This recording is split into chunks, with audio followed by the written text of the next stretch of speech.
kalau ngomong historical ya, historical data 10 tahun terakhir, bahkan ini juga berlanjut ya di tahun lalu ya, pada saat kita mulai pandemi, itu di kuartal keempat itu biasanya marketnya itu rally, equity market rally, ya, both global maupun domestik. Nah, coba saya mesti disclaimer dulu, saya tidak menjanjikan ya, saya tidak memastikan bahwa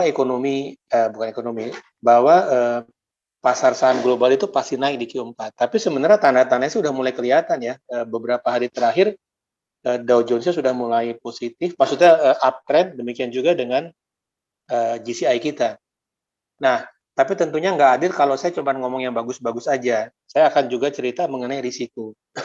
Sebetulnya risiko yang paling besar adalah teman-teman juga sudah familiar dengan yang namanya Fed tapering dan government shutdown. Ini utamanya di US ya. Kenapa saya bicara di US? Karena US itu adalah market cap terbesar di dunia dan semuanya tuh mengacu ke apa namanya ke US market gitu loh. Nah, kalau kita ngomong Fed tapering, sebenarnya ada perbedaan antara tapering di 2021 dengan 2013.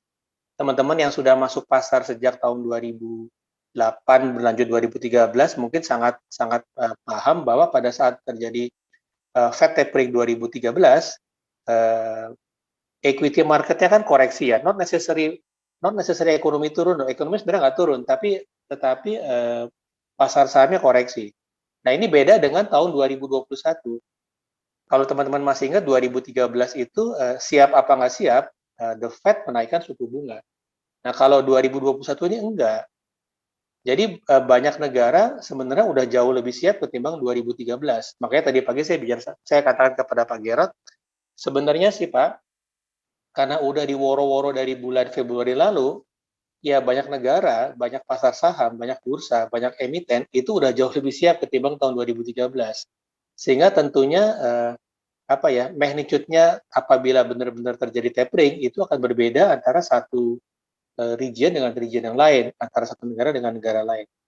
Nah, tapering di sini sebetulnya jangan diartikan the Fed menaikkan suku bunga ya, karena sebetulnya kenaikan suku bunga itu sendiri diperkirakan juga baru paling cepat di 2022 dan 2023, tergantung sejauh mana ekonomi Amerika itu membaik, sehingga konsekuensi logis dari perbaikan ekonomi global, ekonomi di Amerika terutama, itu adalah inflasi yang naik. Tetapi juga The Fed juga kan sangat berhati-hati. Kenapa berhati-hati? Ini juga saya sempat share ke teman-teman di CIMB Niaga. Ibaratnya ekonomi Amerika ini seperti mobil yang sedang lagi berjalan ya. Ada gas dan ada rem. Gas itu adalah stimulus fiskal yang diberikan oleh Biden. Ngegas ya. Tapi juga dibutuhkan stimulus moneter untuk mengimbangi atau untuk membantu stimulus fiskal di Amerika. Nah, gas ini penting. Kenapa? Karena kalau hanya cuma ngegas terus, kemudian lupa ngerem, problem. Tetapi juga kalau kemudian Biden lagi ngegas, kemudian the Fed-nya tiba-tiba naikin suku bunga, teman-teman bisa bayangkan lah mobil Matic lagi ngegas terus tiba-tiba ngerem, ya pasti mobilnya kebalik kan. Makanya tentunya ini tidak diharapkan oleh investor di seluruh dunia. Sehingga saya menduga bahwa the Fed pasti akan sifatnya akan akomodatif.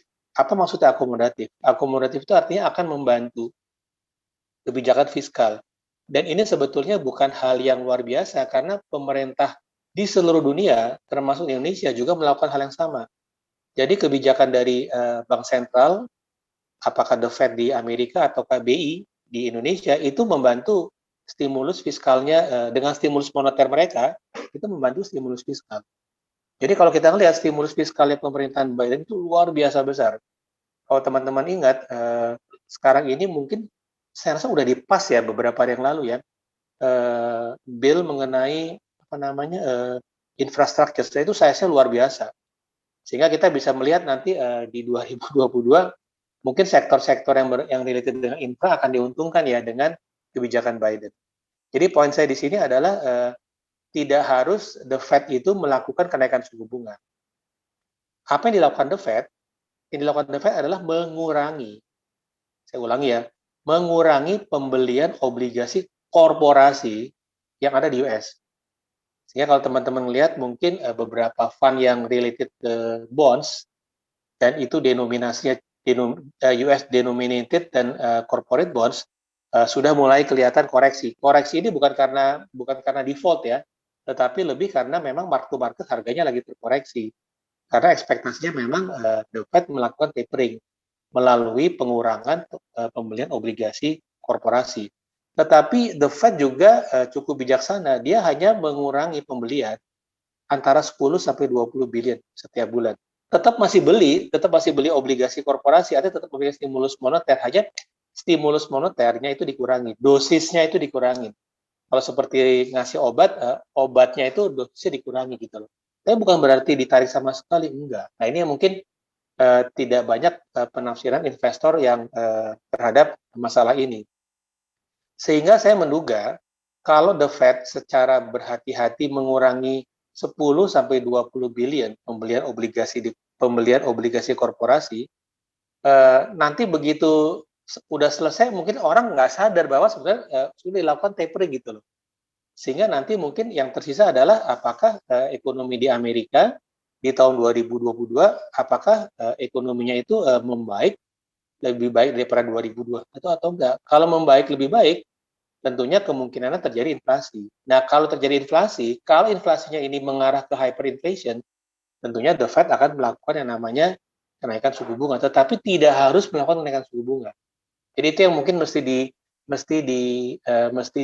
digest secara berhati-hati. Jadi bukan berarti The Fed akan langsung menaikkan suku bunga, enggak. Dan ini sudah dilakukan The Fed sejak bukan The Fed ya, isu tapering ini itu sudah dilakukan, sudah diwacanakan sejak 2021 bulan Februari. Kalau teman-teman masih ingat saat itu US Treasury yield 10 years itu tiba-tiba naik menjadi 1,8. Teman-teman cukup paham ya, kalau yield obligasi itu naik artinya apa? Harga obligasi turun atau koreksi. Ya. Tetapi kemudian sempat kejadian di bulan Juni Juli itu yield obligasi turun menjadi 1,1 1,2. Nah, sekarang naik lagi menjadi 1,4 1,5. Bukan berarti ekonomi Amerika tetapi lebih karena ekspektasi terhadap The Fed melakukan tapering. Jadi sesuatu yang secara psikologis itu sudah dipersiapkan sejak lama, kalau sampai kejadian menurut saya orang udah lebih siap. Kalau kayak kita di Jakarta nih, kita berpikir bulan Februari Maret tahun depan itu banjir. Apabila benar-benar terjadi banjir, orang udah lebih siap karena udah dipersiapkan sejak jauh-jauh hari. Kira-kira mungkin analoginya seperti itu ya. Dan yang membedakan antara tapering 2013 dengan 2021, 2013 itu The Fed melakukan tapering, The Fed menaikkan suku bunga, market belum siap. Di 2021 sebenarnya market udah lebih siap. Bahkan sebagian investor itu bahkan udah melakukan yang namanya siap-siap untuk The Fed melakukan kenaikan suku bunga sejak awal tahun. Nah ini yang tadi pagi saya katakan juga ke Pak Gerald, kita juga mesti mewaspadai. Kenapa? Karena ada sementara investor yang memang berharap market ini koreksi. Kenapa berharap market ini koreksi? Karena mereka lagi fully loaded dengan yang namanya dana. Cash is a king saat ini kan. Sehingga apabila benar-benar terjadi market koreksi, lebih karena market sentiment ya, bukan karena fundamental, ya mereka lagi siap-siap buat apa? Untuk beli lagi di bawah gitu loh. Jadi kita mesti berhati-hati karena even di The Fed sendiri pun itu masih terpecah antara anggota yang berpikiran inflasi naik dan suku bunga harus naik, sementara ada anggota yang berpikir kenaikannya masih bisa tahun depan. Kalau teman-teman melihat yang namanya FOMC meeting, itu adalah meeting dari gabungan bank sentral negara bagian di seluruh Amerika. The Fed itu adalah bank sentral, The Fed itu Federal Reserve ya, tapi di masing-masing negara bagian, ada berapa negara bagian yang Amerika 52 ya, apa 53, saya sendiri juga nggak hafal. Itu masing-masing negara bagian itu punya kebijakan sendiri-sendiri gitu loh. Jadi ada ya gubernur bank sentral yang berpikir menaikkan suku bunga, ada gubernur bank sentral yang ini belum perlu gitu loh. Itu yang kita juga semua mesti melihat bahwa memang betul di depan Kongres, di depan DPR, memang yang bicara adalah Jay Powell sebagai gubernur Bank Sentral Amerika. Tetapi pada saat bersidang FOMC meeting itu adalah bersidang dari 52 bank sentral di seluruh Amerika seperti itu. Itu satu ya, tapering ya. Jadi kita juga masih berhati-hati apakah memang tapering ini akan mulai di bulan November. Tetapi kalaupun terjadi di bulan November, saya rasa orang juga lebih siap. Karena The Fed ini akan secara bertahap mengurangi pembelian obligasi korporasi. Yang kedua adalah kekhawatiran terhadap isu yang namanya government shutdown. Kenapa investor berpikir terjadi government shutdown di Amerika? Karena sampai dengan detik ini itu pembicaraannya belum tuntas tuh di DPR ya. DPR itu kan teman-teman bisa bayangkan ya, DPR Amerika itu ada Partai Republik, ada Partai Demokrat. Udah pasti kalau Partai Demokrat pasti akan mendukung Biden dong, karena presidennya kan dari Demokrat kan. Tapi ya biasa kan, kalau oposisi, Partai Republik tidak akan sedemikian mudah untuk meng-approve kenaikan debt ceiling. Poin saya adalah apa? Kalau sampai tidak ada kesepakatan di DPR antara Demokrat dan Republik, ini bisa mengakibatkan government shutdown. Artinya apa? Pemerintah federal nggak punya uang untuk bayar apa? Untuk bayar gaji pegawai negeri gitu lah kira-kira. Ya. Dan sebenarnya government shutdown ini bukan hal yang sesuatu yang luar biasa. Kenapa? Karena sejak pemerintahan Ronald Reagan itu udah mungkin lebih dari 80 kali terjadi government shutdown. Di zamannya Reagan aja, Reagan kan jadi presiden 2 periode berturut-turut kan. Itunya terjadi 18 kali government shutdown gitu loh. Di pemerintahan Clinton ada 6 kali. Di pemerintahannya Obama juga lebih dari 4 kali. Di pemerintahannya Donald Trump 4 tahun itu, kalau saya nggak salah ada 1 atau 2 kali terjadi government shutdown. Tapi apa yang terjadi? Biasanya kemudian DPR-nya sepakat untuk apa? Untuk menaikkan debt ceiling. Sehingga ya udah likuiditas digelontorkan kembali di pasar di Amerika. Nah, bahkan sebenarnya saya berpikir ya, setiap kali terjadi government shutdown, pada saat market hiccup ya, ada koreksi, sebenarnya itu kesempatan yang paling baik buat apa? Buat orang subscribe. Kenapa? Karena kalau kemudian orang berpikir government shutdown ini tidak terlalu lama, kemudian debt ceiling-nya dinaikkan, ya marketnya balik lagi gitu loh. Nah, cuman saya tidak mengatakan kepada teman-teman untuk nunggu saatnya terjadi government shutdown. We never know. Government shutdown ini berapa lama. Kalau hitung-hitungan sih sebenarnya sih akan terjadi sekitar pertengahan Oktober ini. Kalau dengan catatan kalau DPR-nya nggak ada kesepakatan ya antara DPR, antara Republik sama Demokrat. Nah ini mungkin yang lagi diwaspadai oleh investor. Sehingga mungkin investor bilang ya udah kalau gitu saya investasinya ntar aja. Ya nggak apa-apa juga sih, tungguin aja dulu government shutdown lewat. Tapi yang saya worry nanti government shutdown lewat, ya marketnya udah rally kembali. Yang tadi saya katakan, 10 tahun terakhir, even pandemi tahun lalu pun terjadi, di Q4 itu marketnya rally. Yang namanya Dow Jones, Nasdaq, S&P 500 itu sudah all time high itu di kuartal keempat tahun lalu. Nah sekali lagi saya tidak mengatakan bahwa akan terjadi rally sedemikian hebat seperti 10 tahun terakhir. Saya juga bukan cenayang gitu loh. Tetapi kalau lihat tanda-tandanya sebenarnya sih ya tanda-tandanya ke situ. Kenapa? Karena yang namanya pemerintah di seluruh dunia, hampir pemerintah di seluruh dunia itu tahun fiskalnya sama. Dari Januari sampai dengan Desember. Hanya beberapa yang mungkin beda ya, kayak di Australia itu dia Juli ke Juni. Makanya agak beda ya. Tapi kalau kita ngomong US, kita ngomong negara-negara umumnya itu biasanya fiscal years-nya itu Januari ke Desember. Sehingga biasanya juga market itu ngikutin siklus yang ada di government masing-masing. Biasanya apa di kuartal keempat? Menggelontorkan dana kan. Kita lihat di Indonesia, biasanya kuartal keempat itu dana tuh karena harus habis di tahun itu. Kenapa? Kalau nggak habis, tahun depan susah lagi tuh nanti minta approval sama DPR. Kira-kira di semua negara sebenarnya perilakunya sama sih kalau saya bilang. Makanya kenapa historical menunjukkan bahwa biasanya di kuartal keempat itu marketnya rally. Ya. Kalau kita ngomong ekonomi, sebenarnya saya mungkin udah pernah share ya slide di waktu-waktu sebelumnya bahwa ekonomi global itu diperkirakan akan keluar dari resesi di tahun ini. Di tahun ini ekonomi global itu naik sekitar 5,4%, didukung oleh US dengan China. Nah, ngomong China ini mungkin sekalian saya update mengenai Evergrande. Ini kan juga banyak ditanyakan, termasuk oleh tim investment di Sun Life maupun tim produk wealth management di Bank Syariah Miniaga. Saya mengatakan kepada teman-teman semua di sana bahwa tidak ada posisi Schroders, baik di domestic fund maupun global fund, yang masuk ke Evergrande. Itu yang saya mau sampaikan. Nah, Evergrande ini memang adalah properti terbesar nomor 2 di China. Dan memang fakta menunjukkan bahwa property market itu mungkin size-nya itu hampir sepertiganya ekonomi China, jadi besar banget. Makanya kenapa Evergrande ini menjadi perhatian dari investor ya. Nah, tapi kita juga mesti melihat kalau itu kejadian di China, kita ngelihat apakah fund-fund yang teman-teman invest sekarang ini, apakah ada di China atau enggak.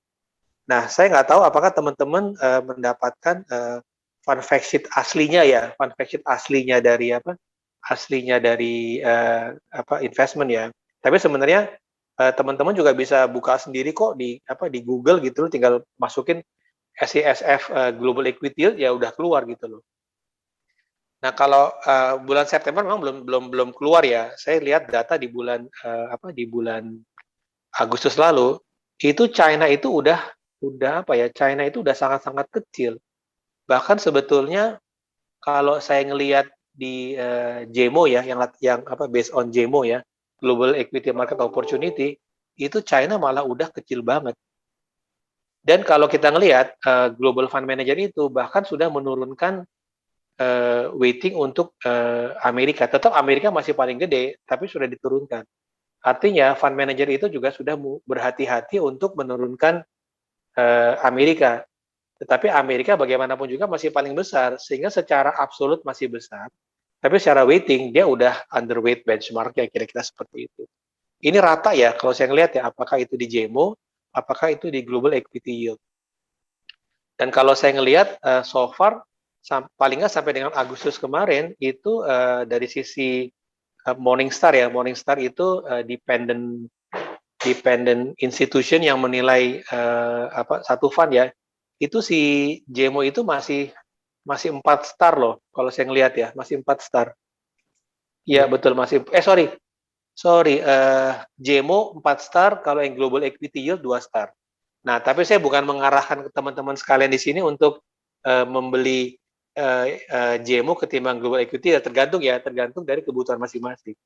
Dan nggak bisa satu aset kelas itu dibandingkan dengan aset kelas yang lain. Maksudnya yang underlying-nya Global Equity Market Opportunity dan Global Equity Yield itu nggak bisa dibandingkan dengan Global High Yield dan Global Bond. Karena aset kelasnya beda. Ya, kayak misalkan yang Global Bond itu Morningstar-nya masih 4 star. Yang Global High Yield itu sama ya, masih 4 star juga. Jadi sebenarnya sih fund-fund yang menjadi underlying-nya X-Gold, setidaknya based on kalkulasinya Morningstar, itu masih cukup baik sih, menurut saya seperti itu. Gitu. Nah, kalau kemudian ditanyakan apakah sekarang masuk atau enggak, nah saya kembalikan kepada investor. Karena gini, ini bukan seperti obat generik yang dosisnya sama untuk tiap investor gitu loh. Sebenarnya memang by compliance itu saya tidak boleh menjelaskan fund-fund yang menjadi underlying-nya X-Gold. Karena ini kan fund-fund offshore fund yang konvensional kan. Sementara otoritas jasa keuangan itu hanya mengizinkan fund manager untuk mendistribusikan fund-fund yang offshore fund tapi yang syariah. Makanya kenapa tadi pagi saya ceritakan kepada saya sempat share ke Pak Gerald, kalau teman-teman mau nanya Global Syariah Equity Fund ya, yang fund syariah yang baru di launching tahun ini ya, saya bisa cerita apapun gitu loh, termasuk portofolionya. Tetapi kalau untuk yang fund-fund offshore-nya X-Gold yang konvensional, by compliance saya memang tidak bisa cerita banyak, makanya kenapa tadi saya cuma highlight aja gitu. sekali lagi nanti mungkin teman-teman bisa menanyakan kepada investment spesialis, bahkan sebetulnya kalau mau bisa ngelihat sendiri sih fund-fund itu tinggal di Google langsung keluar gitu loh. Cuman ya nasihat pesan saya satu, fund ini jangan fund fact sheet-nya Schroders Fund itu jangan ditunjukkan ke klien ya. Karena pasti performance-nya fund Schroders itu pasti beda dengan performance X-Gold gitu kan teman-teman kan tahu kalau di X-Gold itu kan ada fee yang ditambahkan di situ kan. Jadi untuk pengetahuan teman-teman nggak apa-apa kalau teman-teman bisa melihat underlying fund-nya, tapi jangan ditunjukkan ke klien. Mungkin sementara itu Pak yang saya bisa sampaikan. Selalu rekomendasinya adalah never time in the market and make a strong portfolio. Kenapa? Karena sekali lagi ini bukan seperti obat generik yang dosisnya sama persis untuk setiap orang. Saya nggak bisa bilang masuk katakan 40% di bonds atau 60% di equity, kemudian yang equity itu mungkin 70% di global equity yield, 30% di global di GMO, nggak bisa seperti itu karena setiap masing-masing dari klien kita kan pasti punya pilihan yang beda-beda, punya risk profile yang beda-beda. Bahkan nasabah yang risk profile-nya sama pun equity portion to liquid asetnya pasti beda. Untuk nasabah kita yang equity portion to liquid asetnya itu udah 80-90%, ya mungkin nggak wise ya kalau kita masih memaksa mereka untuk nambahin porsi equity ya. Tapi kalau nasabah yang risk profile-nya agresif, tetapi kalau kemudian ini mungkin lebih banyak untuk teman-teman di bank sebenarnya sih ya, yang mereka melakukan financial health check up ya ke klien masing-masing. Saya mengatakan di situ untuk nasabah yang risk profile-nya agresif, kalau equity portion to liquid asset katakan baru sekitar 40%, 50%, ya itu harus dinaikkan menjadi sekitar 70%. Makanya kenapa tadi saya bilang ini bukan seperti obat generik yang dosisnya sama persis tuh setiap orang. Tadi ya, silakan, Pak. Kalau untuk profil nasabah yang moderat lebih prefer masuk ke mana tadi Pak? Sorry, boleh diulang? Makasih. Oke, kalau nasabah yang risk profile-nya moderat konservatif, memang porsinya harusnya lebih banyak ke bonds ya ketimbang ke equity ya. Ke bonds. Jadi untuk produk-produk yang underlying-nya bonds, bukan equity. Tetapi sebenarnya bisa dicampur. Artinya, ini saya mesti berhati-hati karena kebijakan tiap bank, kebijakan insurance beda-beda. Saya nggak tahu kebijakan di Sun Life, saya nggak tahu kebijakan di CIMB Niaga. Even CIMB Niaga untuk yang private banking, syariah sama yang konvensional mungkin bisa beda-beda kan saya kan nggak tahu kan. Tapi umumnya ya kalau konservatif itu umumnya majority-nya itu lebih banyak di bonds ya ketimbang equity ya. Berarti kalau misalnya si nasabahnya nih kondisinya sebenarnya moderat, cuman dia tuh pengen coba untuk equity gitu sebenarnya. Kalau kayak gitu kita bisa taruh berapa persen Pak kira-kira? Nah itu mesti ditanyakan ke CIMB Niaga. Saya nggak boleh jawab kenapa kan tiap bank kan profilnya beda-beda. Dan sebenarnya ya kalau di bank itu kalau risk profile-nya yang saya tahu ya kalau risk profile-nya konservatif, misalkan nasabah itu mau masuk ke fund yang risk profile agresif, dia mesti tanda tangan itu loh, letter of consent loh, bahwa dia mengetahui risikonya investasi di agresif fund. Itu ada satu klausul yang dia harus tick lagi tuh di situ. Nah saya nggak tahu di CIMB Niaga di sana seperti apa. Tapi umumnya kalau nasabah yang pada awal pembukaan rekening dia mencantumkan risk profile-nya konservatif atau moderat, apabila dia mau menambahkan investasi di equity, setahu saya dia harus ada yang harus dia tanda tangan. Nah, saya nggak tahu. Itu internalnya Sun Life sama CIMB Niaga. Makanya saya nggak berani jawab namanya berapa persen, 5%, 10%, 20%. Beda-beda, Mas. Pak, terkait mungkin secara global kan ada di Amerika pun kalau nggak salah kenaikan dari COVID itu masih naik lagi gitu ya tiba-tiba ya. Ini secara global gimana ya Pak terhadap COVID itu sendiri Pak? Memang di Amerika ini unik karena ada satu negara bagian dengan negara bagian yang lain itu beda-beda penanganannya ya. Betul. Yang saya tahu ya ini mungkin pengalaman karena ada keluarga saya yang migrate di US ya udah jadi warga negara Amerika kali ya udah 20 tahun lebih. Itu mereka tuh lagi liburan ke Hawaii dan mereka bilang itu hotel-hotel di Hawaii itu penuh Bon sampai dengan Desember. Jadi kadang saya berpikir ini Amerika ini lagi COVID apa enggak sih ya kok sampai Hawaii itu penuh gitu loh, apa namanya, pesawat sama penuh buat, makanya tiap negara bagian beda-beda. Yang saya tahu ya, kalau kita mau masuk federal building, tetap masih harus pakai masker. Tapi di beberapa negara bagian sebenarnya udah nggak pakai masker lagi sebenarnya.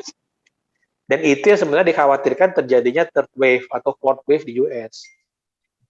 Itu yang dikhawatirkan. Jadi sebenarnya kan orang berpikirnya bukan saja ngomongin masalah ekonomi, kita nggak hanya berpikir masalah debt ceiling, kita nggak hanya bicara mengenai masalah government shutdown, kita nggak hanya ngomongin masalah tapering, tapi kita juga mesti melihat infection rate di Amerika itu seperti apa. Data memang menunjukkan bahwa level of people yang divaksin lengkap di Amerika itu memang sudah mendekati 50%. Jadi makanya kenapa mungkin orang di Amerika udah lebih pede ya ketimbang di Indonesia. Share of people fully vaccinated ya di Indonesia itu 33%. Yang benar-benar udah disuntik 2 kali 19%. Yang disuntik 2 kali, disuntik sekali itu udah 33%, yang disuntik sekali udah 34%, yang disuntik 2 kali udah 19%. Ini masih kecil dibandingkan dengan Singapura. Singapura itu yang disuntik 2 kali udah 77%, yang disuntik sekali 80%. Di China nih yang lagi jadi lagi bahan perbincangan ya. Itu yang disuntik 2 kali itu 71%, yang disuntik sekali itu udah 76%. Nah, tadi kan di US ya. Di US itu yang disuntik 2 kali benar udah 55%. Yang disuntik 2 kali udah 55%, yang disuntik sekali udah 64%. Cuma kan kita melihat kan, ini kan nggak bisa apple to apple. Singapura itu nggak lebih gede daripada Jakarta mungkin ya. Warganya mungkin nggak sampai 5 juta. Mungkin sama seperti penduduk Bintaro mungkin ya sekitar 5 juta ya. Indonesia itu 270 juta orang. Di 16.000 pulau gitu loh. Jadi kalau sekarang ini mencapai 33%, menurut saya sih udah lebih bagus ketimbang mungkin misalkan ya Filipina. Filipina yang lebih kecil daripada kita itu baru 23%.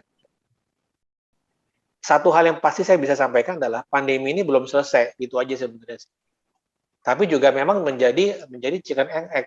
Kalau kemudian kita nggak mulai bergerak ekonominya, ya ekonominya makin lama akan makin terpuruk. Makanya kenapa pemerintah selalu di seluruh dunia ya global yang tadi saya katakan, mau itu di Amerika, mau itu di China, mau itu di Indonesia, pemerintah itu memberikan stimulus fiskal, bank sentralnya memberikan stimulus moneter. Dua hal itu saja membuat saya sih confidence ya bahwa sebenarnya ekonomi akan bergerak naik. Saya cukup confidence bahwa pasar sahamnya juga akan terbantu gitu loh. Lain cerita nih kalau misalkan pemerintahnya nggak ngapa-ngapain, BI nggak ngapa-ngapain, Fed nggak ngapain. Ini kejadian kalau kita ingat ya di Indonesia pada waktu terjadi di bulan Maret, kalau masih ingat Maret 2020.